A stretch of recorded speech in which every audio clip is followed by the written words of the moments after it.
बिस्मिल्लाहिर्रहमानिर्रहीम।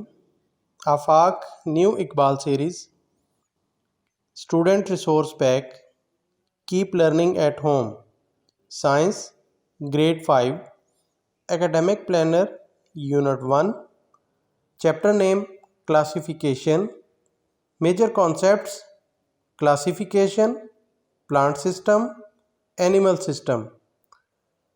Chapter number 2 flowers and seeds Major concepts: structure of flowers, reproduction, pollination, fertilization, germination, inheritance, variation.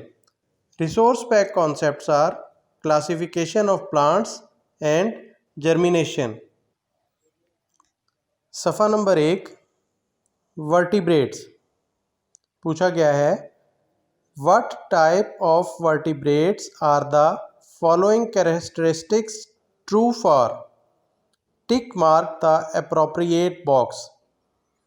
के दिए गए vertebrates में से किस किस के लिए कौन सी खसूसियत दुरुस्त है मुतलका खाने को टिक करें। तो सबसे पहले जो खसूसियत है वो है कोल्ड ब्लडेड।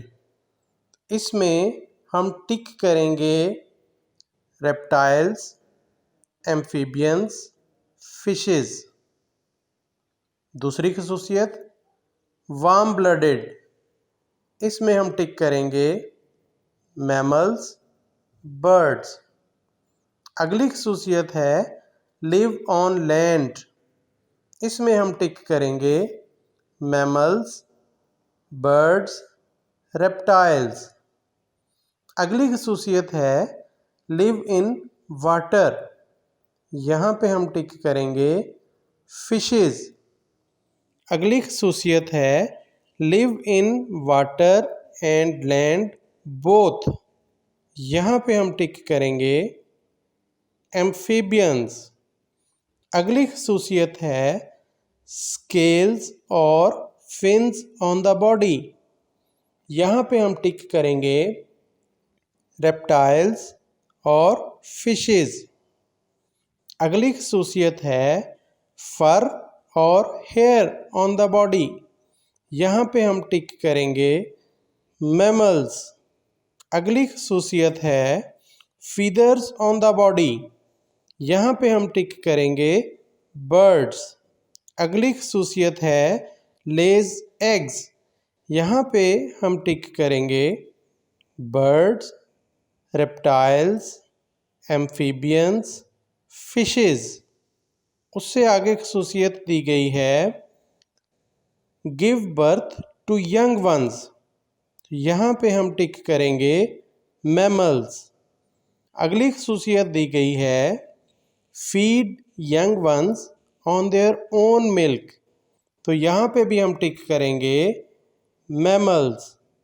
अगली खसूसियत दी गई है हैविंग लंग्स फॉर ब्रेथ, यहाँ पे हम टिक करेंगे mammals, birds, reptiles and amphibians.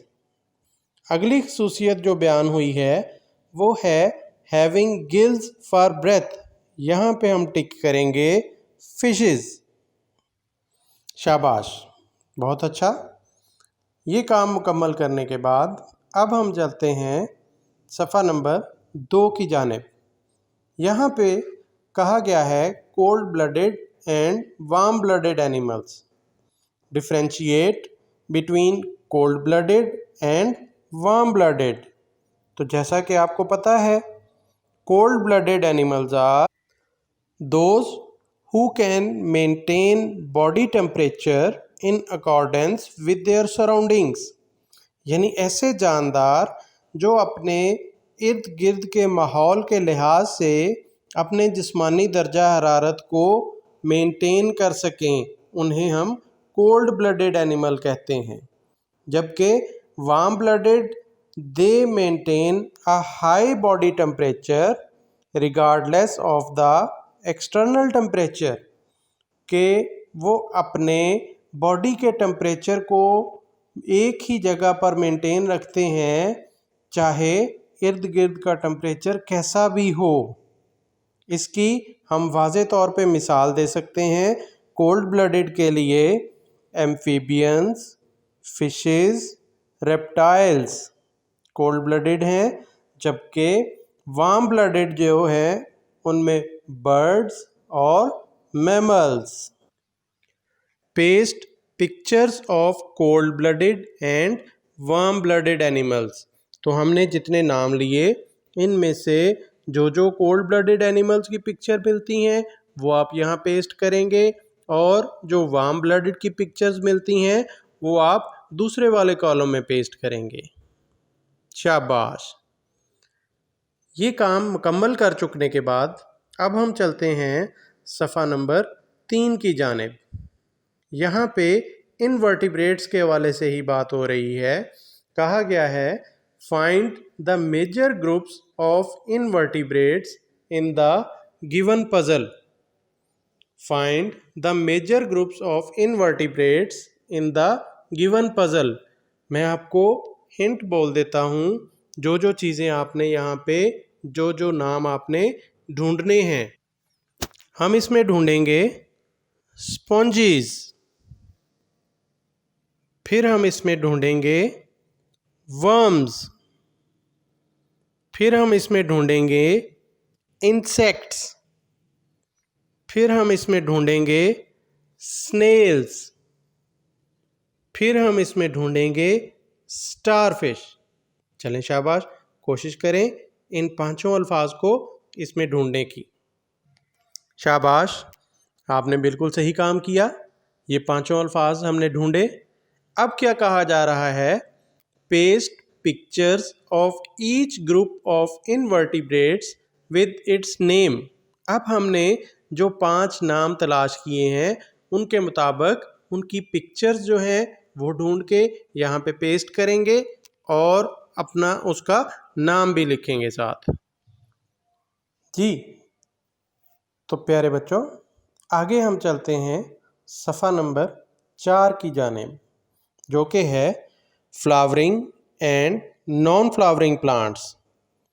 There are 2 groups in the plant kingdom, flowering plants and non flowering plants. Compare flowering plants and non flowering plants through a Venn diagram. नीचे एक diagram दी गई है जिसमें एक तरफ फ्लावरिंग प्लांट्स का जिक्र है, दूसरी तरफ नॉन फ्लावरिंग प्लांट्स का जिक्र है। इन दोनों में इनमें जो डिफरेंस होगा वो लिखेंगे, और दरमियान में जो एक कॉलम बना है जिसमें लिखा है सेम, वहाँ पे हमें इनमें जो चीज़ मुश्तरक मिलेगी उसको लिखने की कोशिश करते हैं। कोशिश करें शाबाश। जी स्टूडेंट्स, हम लिखना शुरू करते हैं पहले फ्लावरिंग प्लांट्स में। उसमें हम लिखेंगे एनक्लोज्ड सीड्स। एनक्लोज्ड सीड्स के इनके बीज किसी खोल के अंदर बंद होते हैं। दूसरा इसका जो डिफरेंस है वो लिखेंगे पोजेस ओवरीज, इनमें ओवरीज पाई जाती हैं। तीसरा जो डिफरेंस है वो लिखेंगे can be found in almost any habitat, कि ये किसी भी तरह के हैबिटेट में पाए जाते हैं। अब इसके सामने नॉन फ्लावरिंग प्लांट्स वाला जो कॉलम है उसमें लिखेंगे एक्सपोज्ड और नेकेड सीड्स। दूसरे नंबर पे लिखेंगे पोजेस कोन्स। तीसरे नंबर पे हम लिखेंगे सॉफ्ट वुड ट्रीज, कि ये जो पौधे हैं जिम्नोस्पर्म्स या नॉन फ्लावरिंग प्लांट्स जिन्हें कहते हैं, इनकी लकड़ी नरम होती है। अब जो तीसरा वाला कॉलम है जिसमें दोनों की मुश्तरक चीज़ें लिखनी हैं, उसमें हम लिखेंगे सीड बेयरिंग प्लांट्स, यानी दोनों तरह के जो पौधे हैं उनके अंदर बीज होते हैं। फिर हम लिखेंगे किंगडम प्लांटी, यानी ये दोनों प्लांट किंगडम से ही बिलोंग करते हैं। तीसरी सिमिलैरिटी हम लिखेंगे वेस्कुलर प्लांट्स।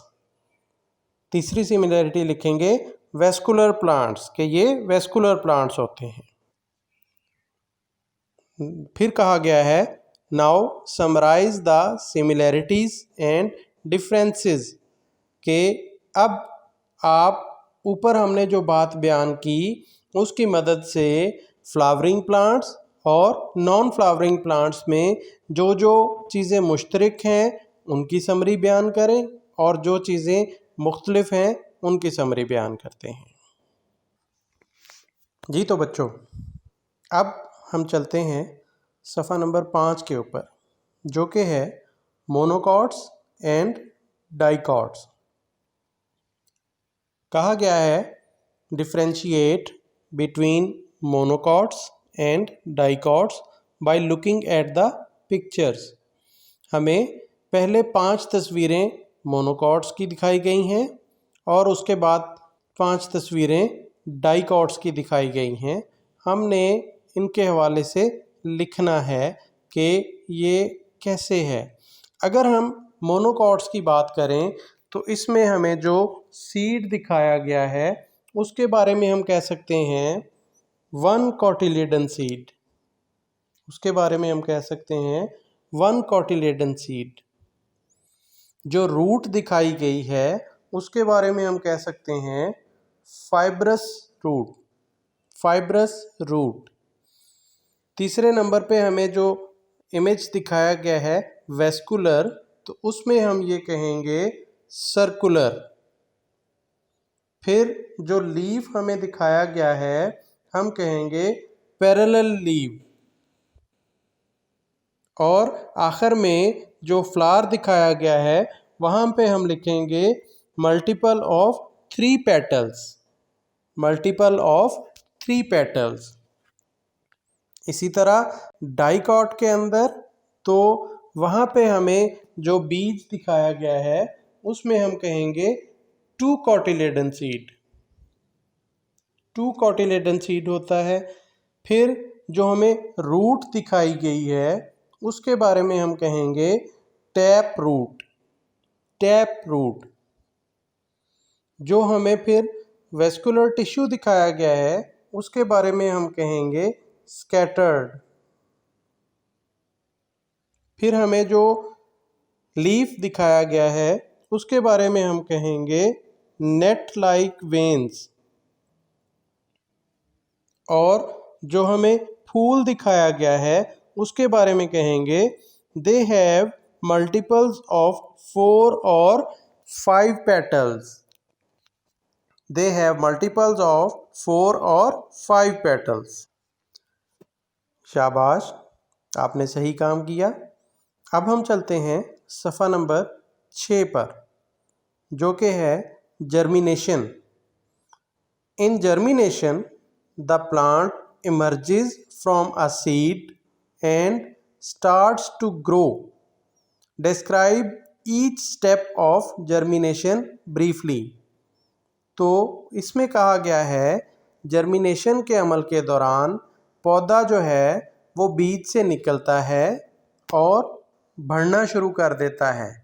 तो हमें क्या करना है, यहाँ पे जर्मिनेशन के हर स्टेप को मुख्तसरन बयान करते हैं। सबसे पहले क्या करेंगे, बीज को मट्टी तैयार करके उसके अंदर दबा देंगे। बीज को बो देंगे मट्टी के अंदर, मट्टी तैयार करके। देन फिर क्या होगा, हम उस मट्टी को पानी देंगे जिसकी मदद से वो बीज फलना फूलना शुरू करेगा। नेक्स्ट स्टेप के अंदर ये दिखाया गया है कि एक नन्हा सा पौधा उस बीज में से निकलता है। जब उस बीज को हमने मट्टी में दबा दिया, फिर उसके बाद हम उसे पानी देते रहे, तो कुछ दिनों के बाद उसमें से एक नन्हा पौधा निकलता है। और फाइनल स्टेप जो हमें दिखाया गया है उसमें वो नन्हा पौधा बढ़ते बढ़ते बिलाखिर एक तनावर पौधा बन जाता है, एक कादावर पौधा बन जाता है। जी बिल्कुल, आपने यही स्टेप्स बयान करने हैं।